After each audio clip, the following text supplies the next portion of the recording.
அனைவருக்கும் வணக்கம். கும்பராசிக்காரர்களுக்கு குதூகலமும் கொண்டாட்டமும் நிறைந்து கிடைக்கக்கூடிய வகையில் ஆட்சி பலமும் உச்சமும் பெறுகிறார் வித்யாகரகரான புதனின் ஆட்சி பலமும் உச்சமும் பெறக்கூடிய இந்த தருணம் என்பது இனி யோகத்தின் உச்சியில் என்று சொல்லக்கூடிய வகையில் மிக அற்புதமான மாற்றங்களை மிக நிறைவாக பதிவு செய்வதற்கான யோகம் இந்த தருணத்தில் ராசிக்காரர்களுக்கு நிறைவாக கிடைக்க போகிறது என்பதை திட்டவட்டமாக உறுதிப்படுத்துகிறாருங்க. எனவே கும்பராசிக்காரர்களை பொறுத்த வரைக்கும் பல்வேறு வகையான காரிய தடைகள் விலகி சிறப்பான வளர்ச்சியும் முன்னேற்றமும் 7.5 சனியின் நடுப்பகுதியாக இருக்கக்கூடிய இந்த வேளையில் சனி வக்ரம் பெற்றிருக்கும் போது ஆட்சி பலம் பெற்று சுக்கிரனும் ஆட்சி பலமும் உச்சமும் பெற்று மிக வலுவாக வித்யாகரகரான புதனும் சஞ்சரிப்பது மிக பெரிய அளவிலான அதிரடியான மாற்றங்களை நிச்சயமாக ஏற்படுத்தி கொடுக்கிறது. அது மட்டுமல்லாது 5 மற்றும் 8ஆம் இடத்தின் அதிபதியாக இருக்கக்கூடிய வித்யாகரகரான புதன் 8ஆம் இடம் ஆகிய அஷ்டமஸ்தானத்தில் ஆட்சி பலமும் உச்சமும் பெறுகிறாருங்க. இந்த வேளையில் அவருடன் இணைந்து மோட்சக்காரகரான கேது சூரியன் போன்ற கிரகநிலைகளும் சஞ்சரிக்கின்றன. இந்த வேலை என்பது விதிவிலக்கான ஒன்றாக பார்க்கப்படுகிறது. எனவே உச்சம் பெறக்கூடிய மிக வலுவாக புதனின் அமைப்பால் சூரியன் மற்றும் கேதுவால் ஏற்படக்கூடிய அஷ்டம பாதிப்புகள் மிக பெரிய அளவில் களைவதற்கான யோகம் இந்த தருணத்தில் உண்டு.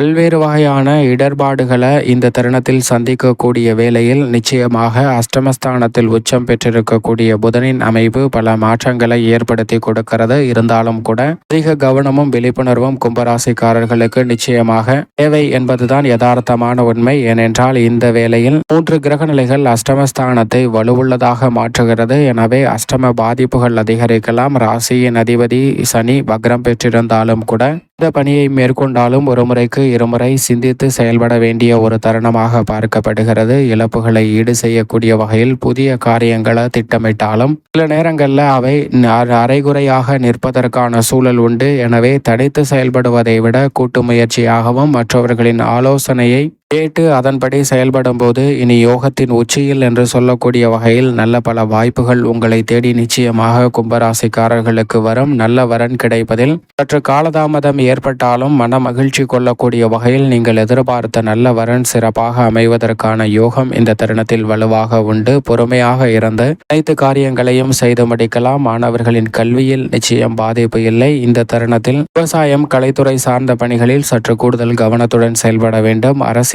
அதிக கவனம் நிச்சயமாக தேவை. பெண்மணிகளை பொறுத்த வரைக்கும் எதிர்கால நலனுக்காக தற்போது திட்டமிடக்கூடிய காரியங்கள் வெற்றிகரமாக அமையும். நுணுக்கமாக சிந்தித்து செயலாற்றுவதற்கான வாய்ப்பு பெண்மணிகளுக்கு உண்டு. மேலும் இந்த தருணத்தை கும்பராசிக்காரர்கள் மிக சிறந்த மகிழ்ச்சிகரமான தருணமாக மாற்றிக்கொள்ள நிச்சயமாக வாரத்தில் புதன் அல்லது சனிக்கிழமை விரதமிருந்து அருகாமையில் உள்ள பெருமாள் ஆலயம் சென்று தீபமேற்றி வழிபாடு செய்யுங்கள். கும்பராசிக்காரர்களுக்கு இனி யோகத்தின் உச்சியில் என்று சொல்லக்கூடிய வகையில் நல்ல வாய்ப்புகள் உங்களை தேடி நிறைவாக கிடைக்கும்.